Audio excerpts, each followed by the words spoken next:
É com imensa satisfação que vamos conversar com o senhor Jorge Godinho Barreto Neri, presidente da Federação Espírita Brasileira. Senhor Godinho, é uma satisfação muito grande para nós poder contar com a sua presença no programa de hoje. E como atual presidente da Federação Espírita Brasileira, nós gostaríamos que nos falasse um pouco desta instituição.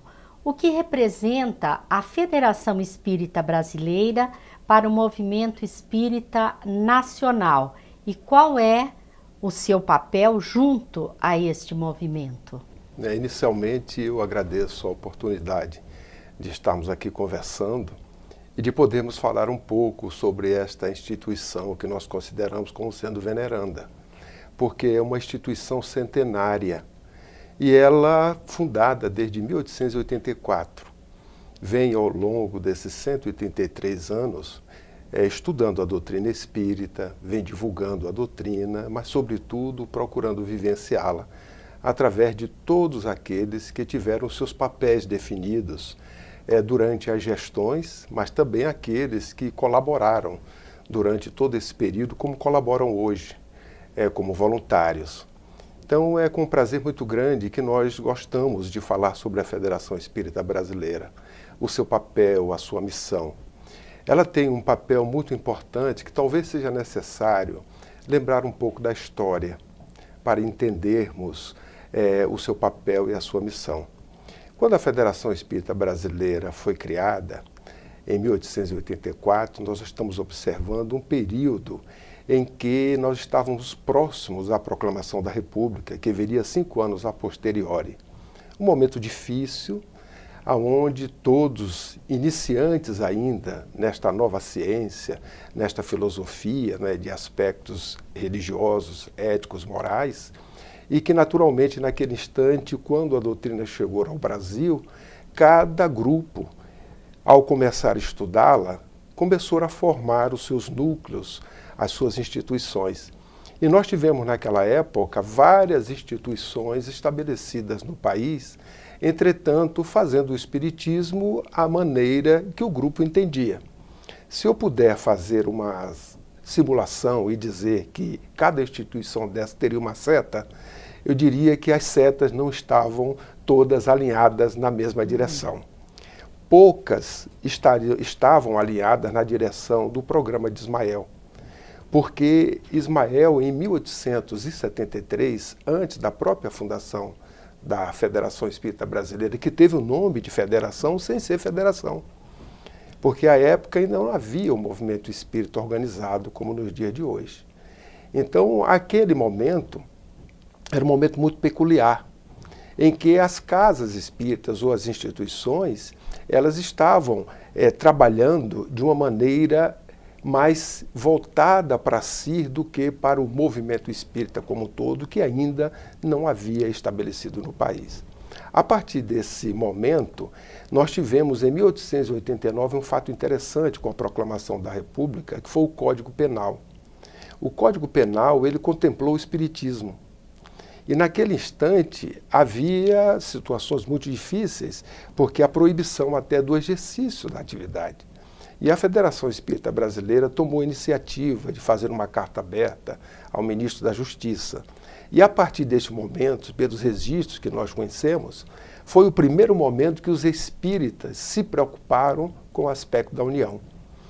Diante desta aparente ameaça, todos convergiram para a Federação Espírita Brasileira. E a partir daí começou então a ter um momento diferenciado. O tempo passa, veio o Chico, veio o livro Brasil, Coração do Mundo, Pátria do Evangelho, e depois o que nós chamamos de Pacto Áureo, que foi a grande conferência do Rio de Janeiro, onde Lísio Vasconcelos teve essa iniciativa de dar esse nome de Pacto Áureo, que na realidade expressa muito bem aquele momento. A partir daí, a Federação Espírita Brasileira, ela abrigou no seu seio uma instituição federativa que foi o Conselho Federativo Nacional, criado à época e que, dentro da estrutura da FEB, ela abriga de forma permanente esse Conselho Federativo Nacional.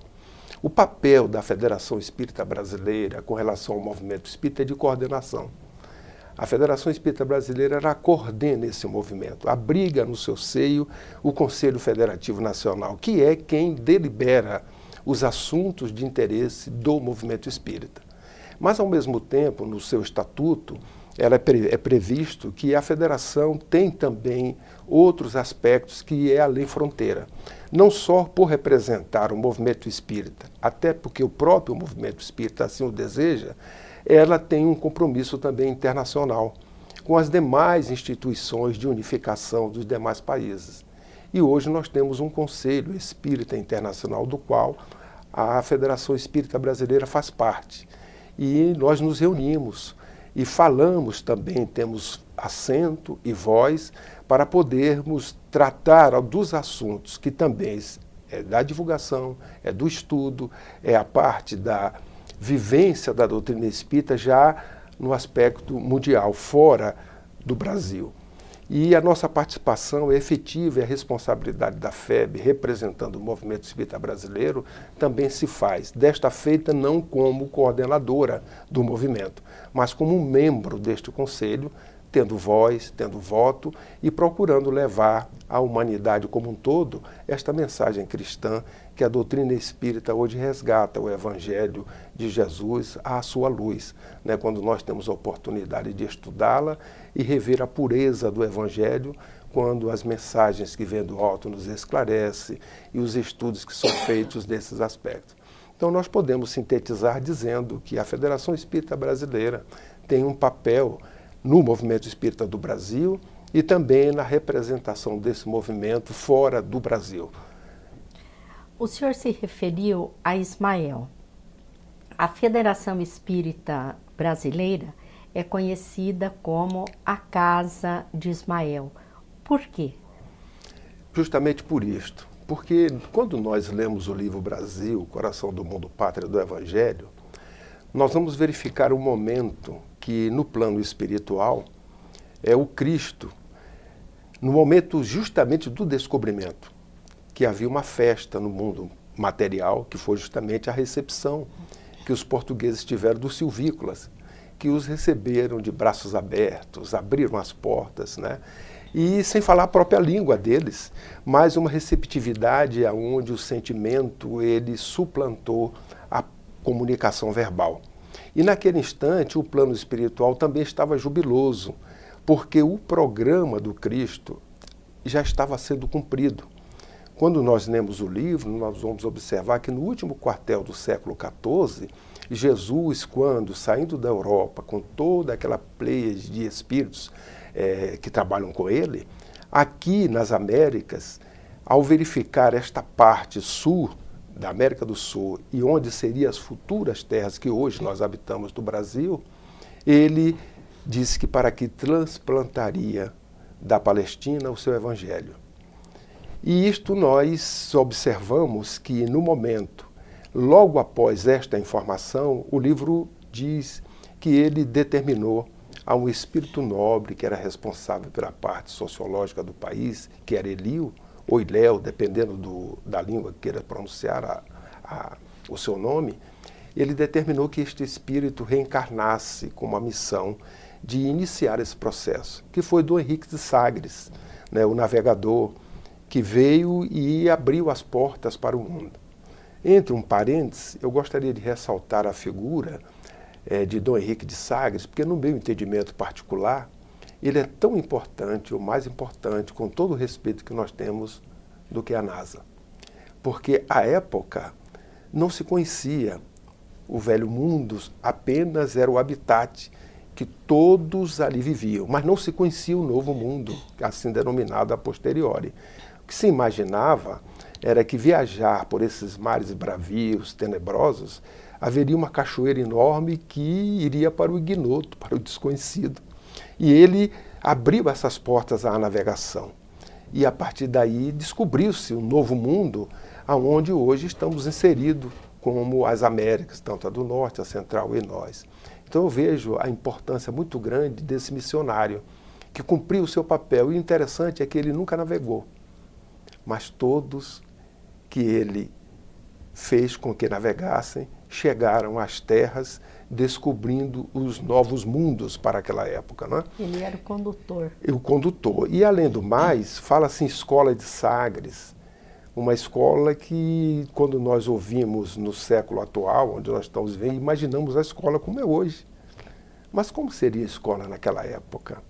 E quando nós visitamos lá Portugal, Lisboa especificamente, e a parte onde ele estabeleceu estas escolas, ou estes locais para estudos, nós verificamos a incipiência da época, mas o êxito com que essas navegações e o seu papel foi cumprido. Mas voltando a Ismael, nós, quando falamos de Ismael, naquele instante, teve no plano espiritual um momento também de êxito, de júbilo dos espíritos, porque estavam comemorando o cumprimento daquele planejamento que no último quartel do século XIV havia sido definido pelo Cristo. E é nesse instante que Jesus chega, no dizer muito poético de Humberto de Campos, né, com a sua mão luminosa, uma bandeira em branco, aonde dentre aqueles fala para Ismael, dando-lhe essa responsabilidade, solicitando a ele de que inscrevesse naquela bandeira em branco a sua coragem, a sua fidelidade ao Pai e o desejo de servi-lo.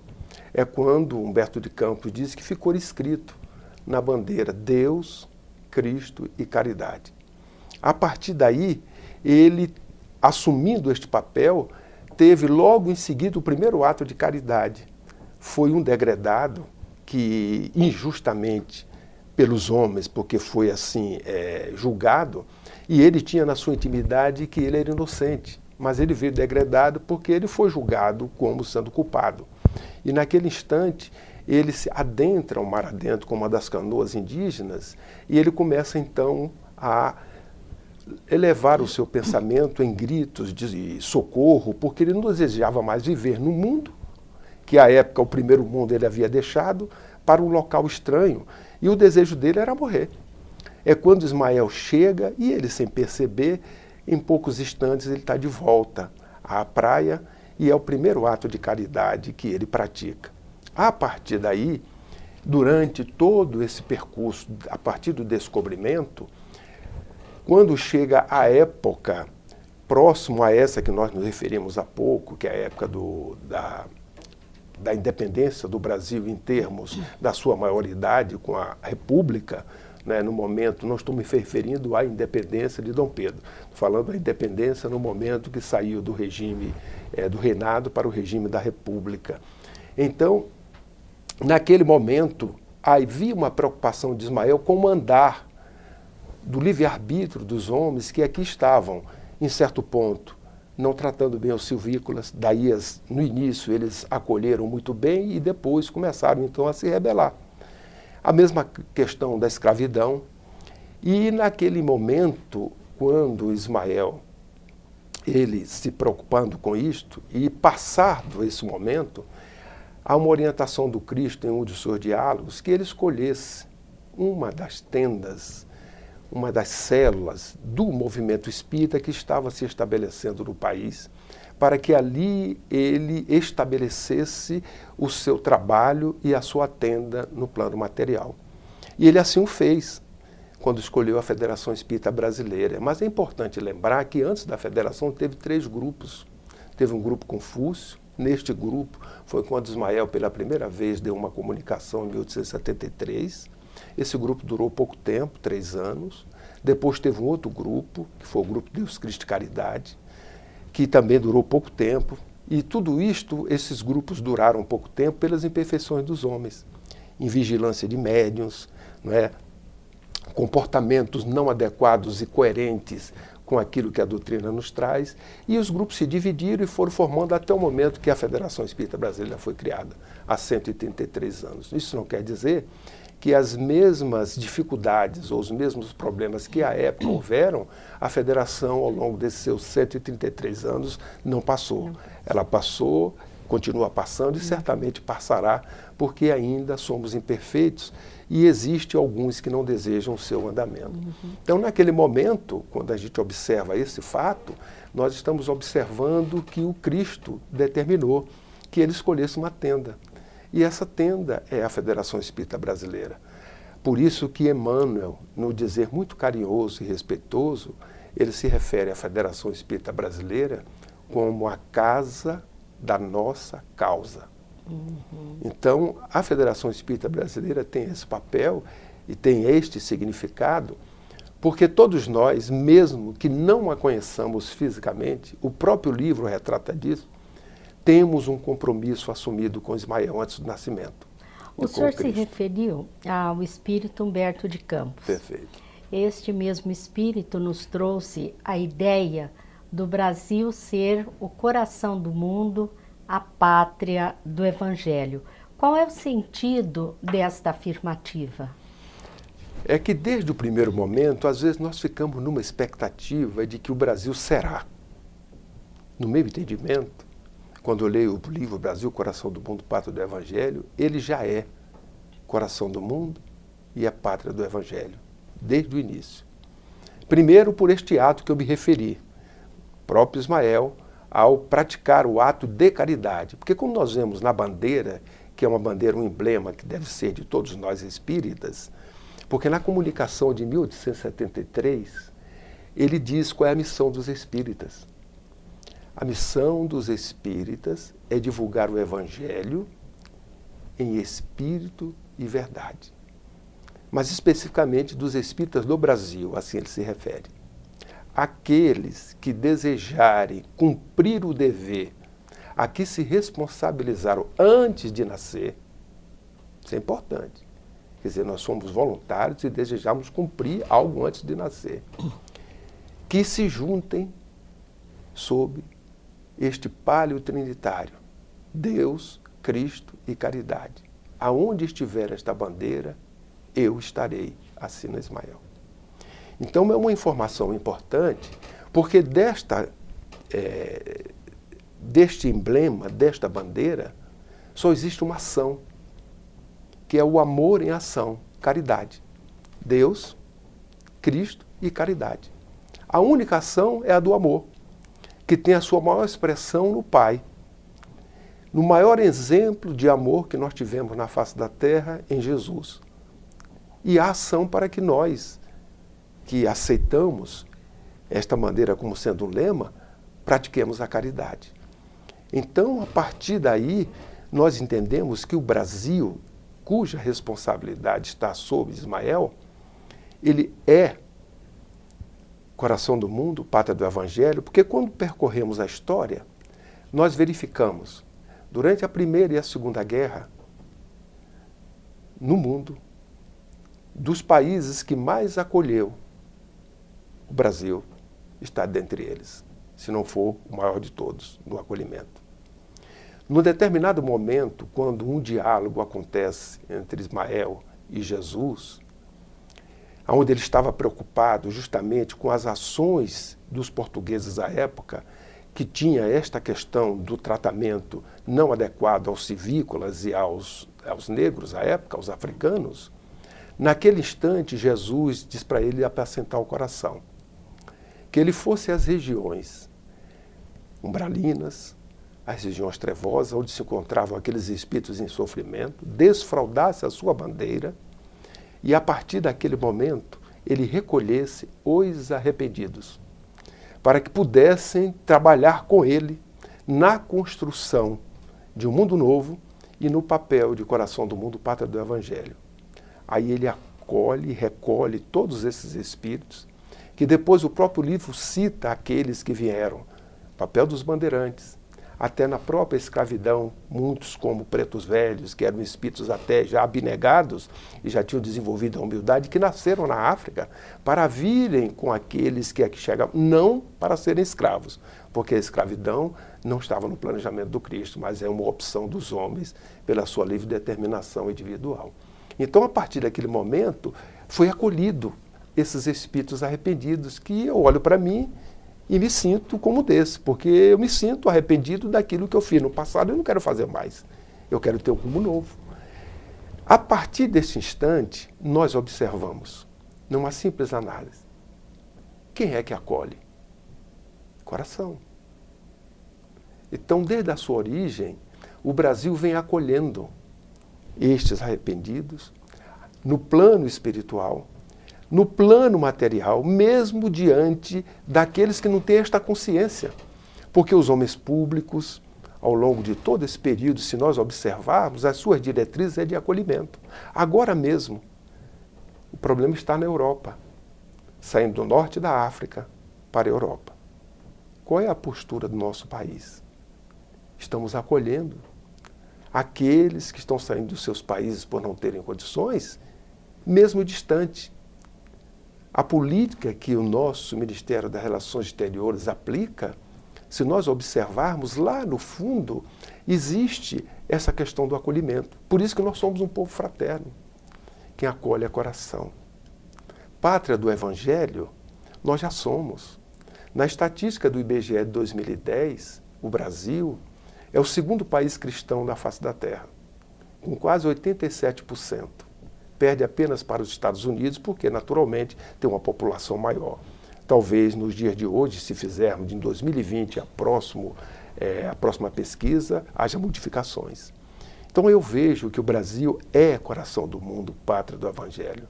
Não por uma ficção, não por uma ilação, uma ideia, mas por fatos, que quando nós fazemos uma análise e observando o que aconteceu e o que acontece com o país, nós observamos que todos nós estamos cumprindo esta missão, independentemente de ser espírito ou não, independentemente de termos consciência ou não.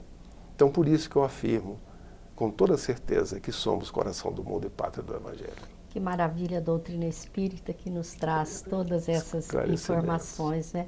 Nós queremos agradecer a sua presença, desejamos ter em outras oportunidades conosco. O agradecimento é meu, Ivone, e eu desejo que continuem com esse trabalho, que nós sabemos que é um trabalho importante quando se divulga o que é positivo, o pensamento no bem, quando se divulga o amor, quando se divulga o sentimento que faz com que as pessoas se sintam bem diante daquilo que ouvem. Então eu sei e tenho a certeza e a convicção que vocês continuarão por muitas décadas, porque já tem algumas décadas nesse trabalho, levando a todos, já há 20 anos vocês fazem esse trabalho, levando nessas doses, essas informações que alenta, acalenta, ilumina e esclarece a todos que ouvem. Eu que agradeço a oportunidade. Jesus nos abençoe a todos. Muito obrigado. Queremos agradecer a todos vocês que mais uma vez estiveram conosco e lhes desejamos muita paz.